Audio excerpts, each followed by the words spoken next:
عاملين ايه يا بنات؟ اخباركم ايه؟ تعالوا مع بعض هنعمل فراخ مشوية النهاردة. هو الفراخ مشوية يعني اهم حاجة عندها التتبيلة، اهم حاجة فيها التتبيلة زائد الصوصات. دلوقتي انا في خلطة صوصات كده بعد ما الفرخة تكون في الفرن، يعني بتاع حوالي ربع ساعة كده او نص ساعة هنطلعها وهنفرش، هندهن عليها الصوصات ديت، بتدي طعم حلو جدا وريحة تحفة للفراخ المشوية. اول حاجه انا بعمل التتبيله بتاعتها، حطيت طوميه، فص ثوم وفلفل رومي وفلفل حراق وبصل وطماطم. تمام، ده كله حطاه دلوقتي في الخلاط وهضربه. بعد كده هتبل الفرخه بعد ما اقطعها.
بعد ما ضربنا التتبيله كلها قطعنا الفرخه.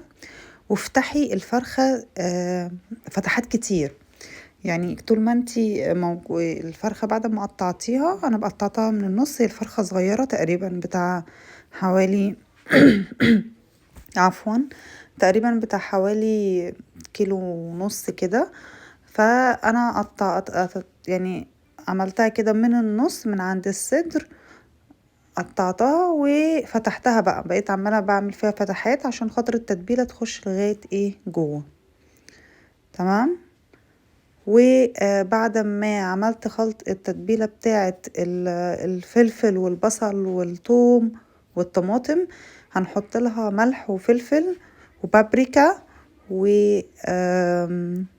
لو عندك توابل شوي اوكي. انا حطيت فيها توابل شوي، معلقة توابل شوي، وحطيت فيها معلقة 7 بهارات، وحطيتها مع الخضار اللي اتضرب في الخلاط. وبعد كده ايه، هندهن بيها الفرخة كلها زي ما انتوا شايفين كده، ملح وفلفل، توابل شوي، وتوابل البهارات ال7 وبابريكا.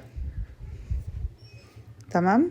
ما تزوديش الملح عشان احنا هنحط في الصوصات اللي انا هعملها هيبقى فيها صويا صوص، والصويا صوص بتبقى حادقة، فما تزوديش الملح في التتبيلة ديت عشان ما تطلعش بعد كده الفرخة منك حادقة. لو انت ما عندكيش صويا صوص يبقى تحطي الملح بتاعك عادي جدا. وبعد كده تبقي تدهنيها بقى، ممكن كاتشب، بس ممكن تدهنيها كاتشب مع معلقة زيت كده وتدهنيها وهي في الفرن، او ممكن زي ما انا هعمل الصوصات بتاعتي وهوريها لك. بس انا عشان زي ما انا قلت كده الملح مش كتير عشان انا هحط صويا صوص في التتبيله.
هنا بقى بقية الخضار دوت انا هعمله زي فرشة كده من تحت، وهحط فوقيه الفرخة عشان تتشوي.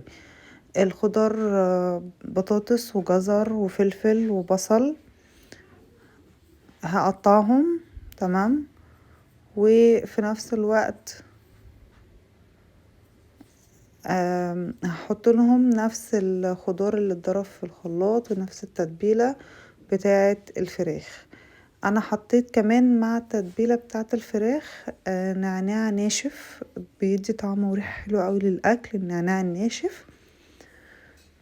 فانا تبلت بيه الفرخة، وكمان اهو زي ما انتوا شايفين حطيت معلقة زيت زائد نعناع ناشف على الخضار اللي اتضرب في الخلاط مع البهارات اللي انا حطيتها او اللي انا قلت لكم عليها يعني في الفيديو.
انا جبت الصينية بتاعتي والشبكة، حطيت من تحت في الصينية زي ما انا قلت كده ليكو الخضار مع التتبيلة، وحطيت من فوق الفرخة بعد ما فتحتها كده، وحطيت بقية التتبيلة فوق الفرخة بالطريقة ديت كده. كل الدهون بتاعة الفرخة هتنزل تحت كمان على الخضار ده، هتخليه طعمه حلو جدا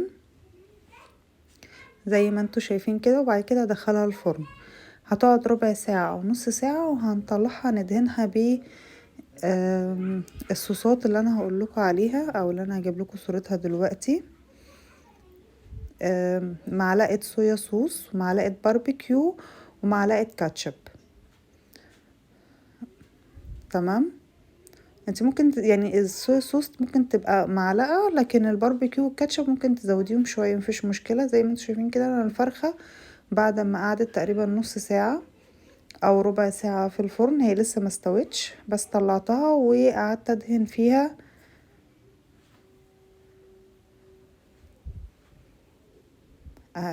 هتدي لكم طعم وريحة ولون روعة، وانا هوريكم اللون بعد كده هوت لما تستوي خالص هيبقى عاملة ازاي.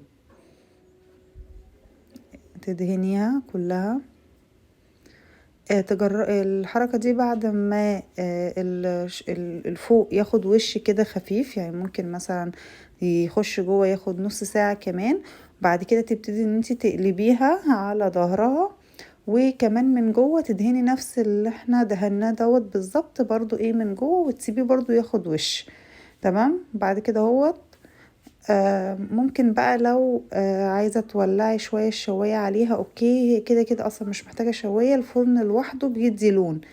بعد ما بتخلص سوا الفرن لوحده مع الصوصات اللي انا حطيتها في الوش ديت بتدي لون. وزي ما انتوا شايفين اللون بتاعها تحفة ومستوية من جوه لدرجة ان انت تاكلي العظم، يعني التتبيلة داخلة لدرجة ان انت ممكن تقرقشي العظم من كتر حلاوتها فعلا. وبالهنا والشفا ليكوا كلكم يا بنات.